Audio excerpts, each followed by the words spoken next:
Hello everyone and welcome to lesson 2.2 in our authoritarian leaders unit, and today we're going to look at Hitler's rise to power part 2. So by the end of today's lesson you should be able to explain the methods that were used to allow for Hitler and the Nazis to gain control over Germany. So that means you should be able to look at the use of force, how that played a factor, how the role of leaders played a factor, the role of Nazi ideology, and the role that persuasion, coercion, and propaganda would play in the ability of Hitler to successfully take over control of Germany. So, of course, any conversation with Nazis, we cannot talk about them without talking about the use of force. And so the use of force is going to be the first example that we're going to talk about in how Hitler was able to establish himself as an authoritarian leader. So early on, Nazis are going to use violence to get their message across to people. So early in the 1920s, in the mid-1920s, Nazis would actually be, they were kind of like a thuggish kind of group that ran around in Germany, just creating a lot of ruckus and discontent, if you will. They were just, it was almost like they were a bag, run amok bag of thieves, if you will. I mean, it was really just a weird group. But they used violence and terrorism to basically get their message across to people that we want to be in charge, we're going to do this, we're going to do that type of thing.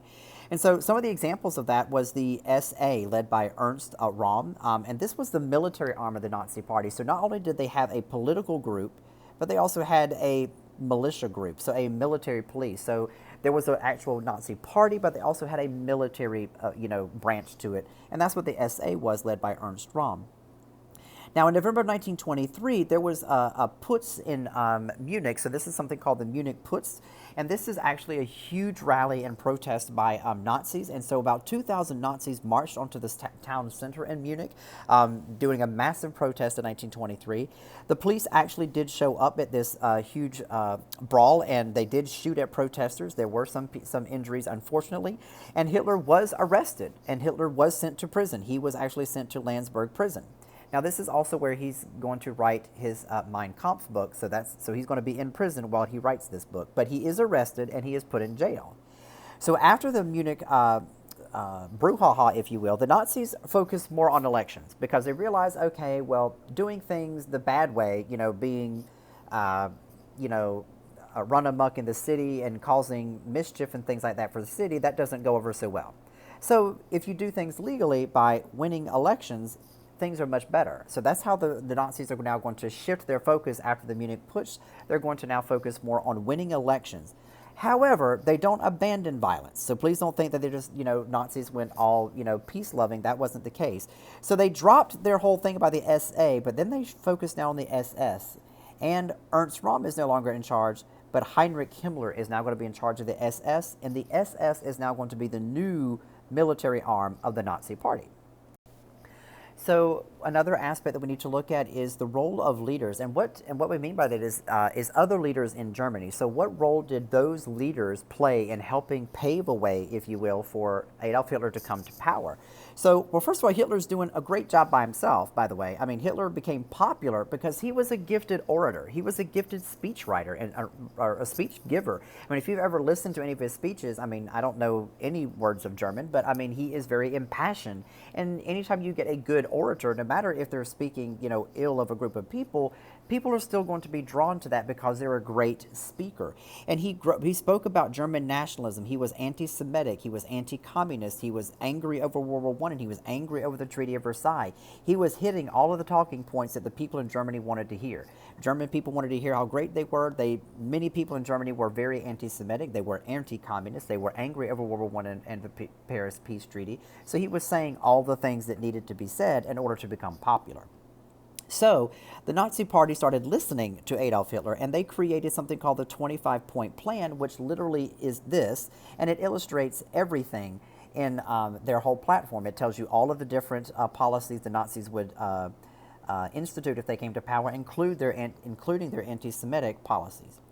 Now, Hitler's authority was challenged, so please don't think that Hitler just walked in and it was all, everybody rolled over for him. No, there were some people that actually protested Hitler within the Nazi Party. So, for example, the Strasser brothers, they were Nazis. Okay, they were Nazi supporters, but they disagreed with Hitler on how he should go about working with businesses, because the Strasser brothers wanted more labor strikes and they wanted an increase in socialism. They wanted the government to do more for workers.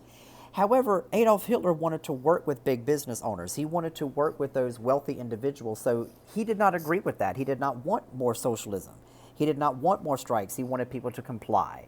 So Adolf Hitler is going to be mindful about the Strasser brothers, and there will be things that will happen to them, up to including, being executed. We also have Hermann Goring, who is going to create the Gestapo. So this is a Nazi leader that is going to be working alongside with Adolf Hitler, but he's going to be very instrumental in paving ways for him, because he helps create the Gestapo, which is a group of people that help make sure that Hitler's messages spread appropriately, and also to suppress the voices against Adolf Hitler. And lastly, we have Joseph Goebbels, who became the Minister of Propaganda. It was his job to make Hitler look good.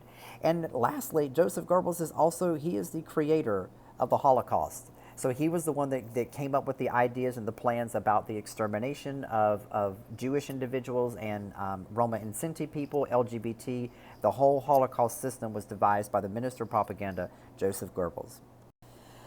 So next we have to look at the role that ideology plays in Hitler's rise to power.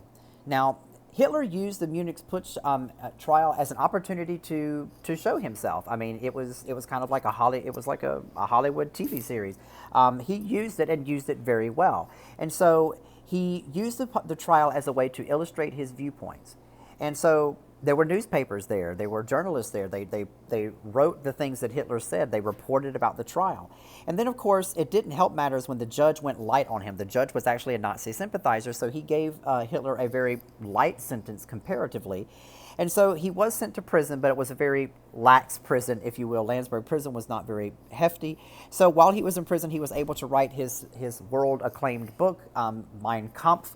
And in Mein Kampf, he basically describes and defines what Nazism is. He totally explains in his book everything he is going to do. He talks about all the stuff that, the extermination of Jews, the need for living space for German people, the need for Germany to expand and overtake its neighbors. I mean, so Hitler wrote in his book everything he was going to do.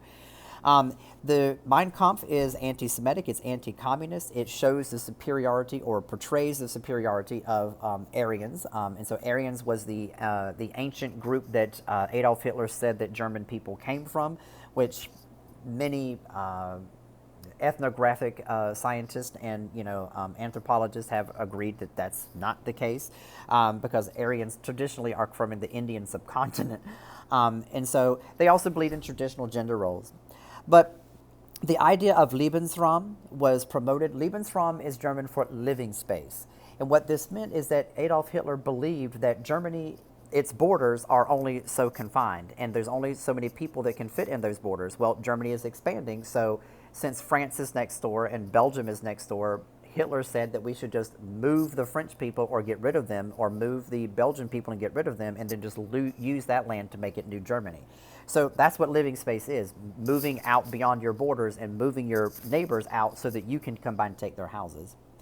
The Nazis also stressed German self-sufficiency, the reaction to the American loan recall. That's where that's coming from. Because when America recalled all the loans in 1920s, Germany realized, well, we can't depend on the United States or other countries, so we need to do self-sufficiency. That's where that whole Germany first comes from. Sounds familiar, I'm sure. And so Germany first, that was a policy that was adopted by Adolf Hitler, and that really was a term that was used, Germany first. And lastly, Nazi ideology embraced strong leadership, as seen in the dismantling of democracy, because Adolf Hitler believed in a strong arm. You can clearly see it here. He's holding up his torch of racism, if you will. So he believed in strong leadership, and he ruled with an iron fist. So that's one of the things that attracted people to Nazis, is the fact that they did rule with an iron fist. Next, we need to look at the role that persuasion, coercion, and propaganda played in establishing Adolf Hitler as an authoritarian leader.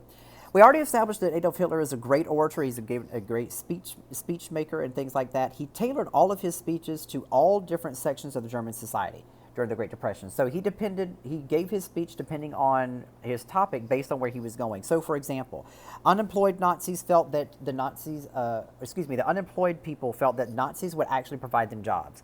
So when Hitler went into a city that was experiencing very high unemployment, he focused his speech very much so on unemployment and how the Nazis were going to bring employment and how they were going to reform things. And then he also explained to people who was responsible for their problems: communists, Jews, LGBT, Roma Sinti people, any person who was not a German Aryan. So he also told them who he believed their problems came from. And so that's how he was able to latch on unemployed. Landowners and industrialists felt that Nazis would actually protect their interests because the Weimar Republic was weak and it couldn't really protect their interests. So those landowners and industrialists felt that Hitler would do a better job, and so would the Nazis. Hitler also was saying the right things. He was saying everything that Germans wanted to hear. The Germans really were upset over the Treaty of Versailles and the Paris Peace Treaty, and so he harped on that, and he kept saying the same things over and over again that German people were angry about, and he kept reminding them of that. And so if you keep people in a state of stewing in anger, then eventually they're going to come around and start supporting you. And so all of these different speeches that Hitler gave, and they're going to be great pieces for propaganda. I mean, Hitler was just perfect at being able to give speech and be so impassioned and so inflamed that his image is blasted everywhere because of how theatrical he was in delivering his speeches. There were use of posters, leaflets, publications, radio broadcasts. All of that was spreading Nazi ideology 24 hours a day, 7 days a week. There was something that was called the Hitler over Germany campaign, and this was basically trying to bathe Germany into all things that was Adolf Hitler. So when he was going around the nation giving all these speeches, that was Hitler over Germany. Having the radio broadcast do nothing but continuous Nazi ideology over and over again, that was Hitler over Germany. So that campaign was Hitler traveling all over Germany in 1932 to campaign for votes. And it worked. Lastly, Hitler becomes Chancellor of Germany. So let's find out how this happens. First of all, several coalition governments in the early 1930s, during the presidency of Paul von Hindenburg, who is this gentleman here, he was the president of Germany. He is the highest ranking official in Germany. And he was the person that was in charge of appointing the chancellor. Okay, so it's very similar to like what the United Kingdom does. The Queen appoints the prime minister, even though that person is the person that was duly elected. So that's what Hindenburg was supposed to do, is appoint the next chancellor. But he always felt that the Nazis were kind of, out there and not really should be taken seriously. So there was growing support for Nazis, but Hindenburg and many of the other German uppity people, I guess, were saying, no, we don't want that. So with the rise in Nazi support, in 1932, Hitler was offered the vice chancellorship. So basically he was offered as the assistant to the chancellor, which he refused. He said, no, that's not what I want. I told you I wanted to be chancellor, and vice chancellor is not it. So he refused. So how does Hitler respond by that? He responded by challenging. So he's just been offered this leadership position, which is vice chancellor. He said no, and then he immediately goes out onto the campaign to explain to people how, I can't believe they would insult me by giving me this, da-da-da-da-da. He challenges Hindenburg for the presidency in 1932.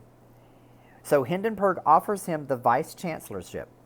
Hitler says no and says, if you're not going to give me the chancellorship, then I will just run for president myself and then appoint myself as chancellor. So that was really what he was trying to do in 1932. Thankfully, Adolf Hitler lost, but the Nazis did gain support in that election. But not to be outdone, January 1933, and again 1933 is just the very next year. So in January 1933, Hindenburg actually appointed Adolf Hitler as Chancellor of Germany. And the reason why he did that was because he thought that he could be controlled. Because he saw all the Nazis' supports gaining. And then Hindenburg finally decided, okay, Hitler ran against me and I barely won. I barely beat him in presidency, because Hindenburg was reelected, but he barely was. And so he saw the writing on the wall, appointed Hitler as the chancellor in January 1933, hoping I can control him. Belief was Hitler could be squeezed out. That was the term that they thought. And so we'll leave it there to see if Hitler's going to be squeezed out. And there you have it. Hitler's Rise to Power Part 2 is over. So our lesson is concluded. Can you explain the methods that were used to allow Hitler and the Nazis to gain control of Germany? Can you explain the use of force, the role of leaders, the role of ideology, And can you explain the use of persuasion, coercion, and propaganda? If you can answer those questions, pat yourself on the back. You're doing an amazing job. You are awesome. If you will, look for any activities for Lesson 2.2, complete those, and once you do, move on to Lesson 2.3. Thanks so much for your time and have an amazing day.